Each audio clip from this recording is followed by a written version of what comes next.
ऐसा जो होता है वो महाभाग्यशाली कहा जाता है। ये चार बातें जिसके जीवन में आ जाए तो हृदय आनंद से भर जाए और नाचने का मन करे।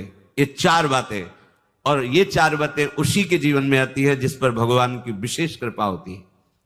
ये जिस शरीरधारी को ये चार बातें मिल जाए वो रसिक से मौर हो जाएगा और उसका मित्र होगा मनमोहन ठाकुर।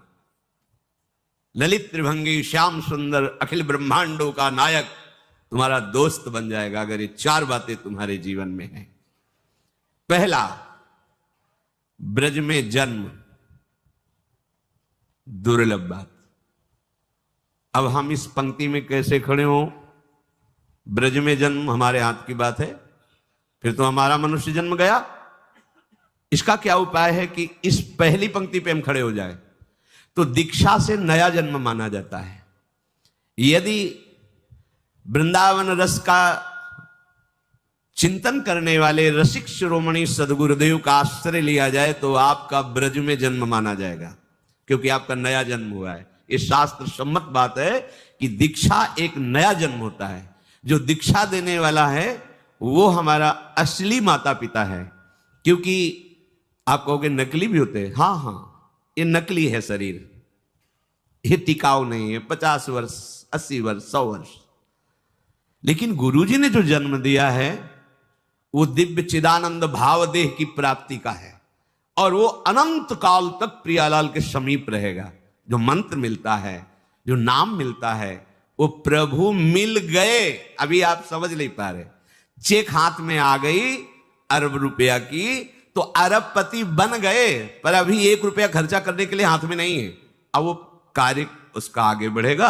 आप बैंक जाएंगे, वहां जांच होगी, आपको पैसा 1 अरब, पर आप अरबपति उसी समय बन गए जब चेक आपके हाथ में है। ऐसे ही दीक्षा मिली तो आप प्रभु के उसी समय हो गए। आपकी स्वीकृति, आज से मैं वैष्णव हो गया, श्री हरि का हो गया। अच्छा, बोले आप बोलते हो, बोलने से क्या, प्रमाण दीजिए। नागरीदास जी परम सिद्ध संत रस में, जो ये रस का सार भजन शिरोमणि स्वरूप है, नित्य विहार। जहां कोई महाप्रभु हरिवंश चंद्र जी की शरण हुआ तो प्रिया प्रीतम निकुंज के रजिस्टर में उसका नाम लिख लिया। नागरीदास जी कह रहे। सही बात तो यह है कि उन्होंने हमें स्वीकार किया है, इसीलिए हमारी दीक्षा होती है, इसीलिए हमें सदगुरुदेव मिलते। हमारे भाग्य का विषय नहीं। प्रियालाल ने मुझे घसीटा है, प्रियालाल मुझे स्वीकार किए। जिस दिन दीक्षा मिली उसी दिन चेक जैसे हाथ में मिली और अब पति बने, उसी दिन आप प्रभु के हो गए, उसी दिन भगवत प्राप्ति के अधिकारी हो गए। अब जैसे आगे का प्रोसेस शुरू होता है, बैंक जाना, जांच करवाना, फिर सही निकलने पर रुपया मिलना, ऐसे ही अब आपकी जांच बैठेगी कि आप कैसे शरणागत हो। अगर आप कमजोर निकलते हो तो आपको फिर सहयोग मिलेगा भागवती, ऐसे मित्र मिलेंगे, ऐसा सत्संग मिलेगा, ऐसा शास्त्र स्वाध्याय होगा कि आपकी शरणागति नाटक न रह के सत्य हो जाएगी। इस मार्ग में यही तो बड़ा लाभ है कि झूठा खेले साचा होए। अगर नाटक से भजन करोगे तो तुम्हें सत्य भजनानंदी बना देंगे प्रभु।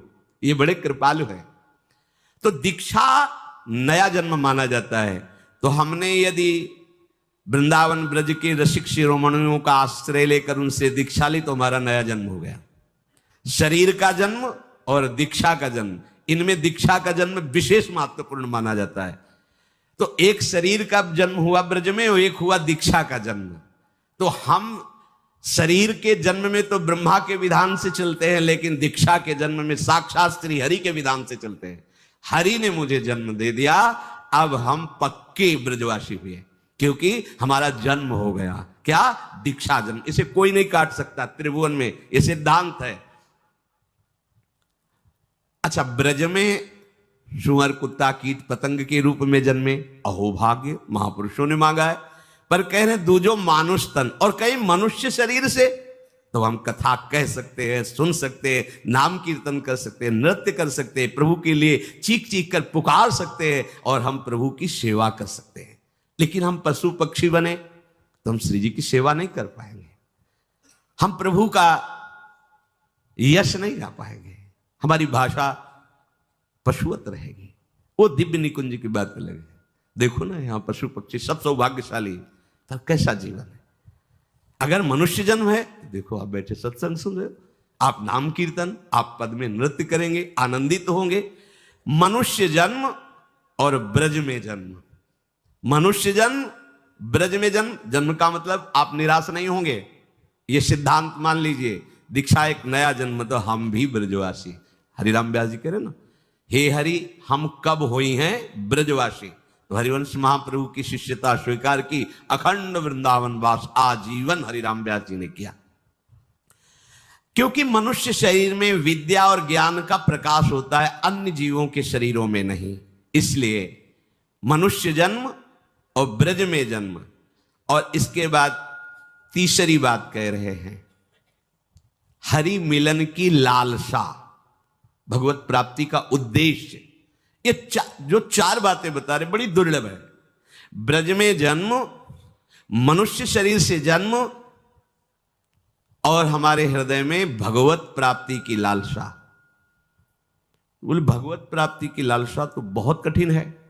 तो अब चौथी बात कर रहे हैं, जो कृपा से कहीं सत्संग मिल जाए तो ये लालसा जागृत हो जाएगी भगवत प्राप्ति की। ये चार बातें जिसके जीवन में है, ब्रज में जन्म, मनुष्य शरीर, भगवत प्राप्ति का उद्देश्य और नित्य सत्संग, जान लो इससे बढ़कर कोई कृपा नहीं हरि के पास देने की, क्योंकि इसी में हरि बंध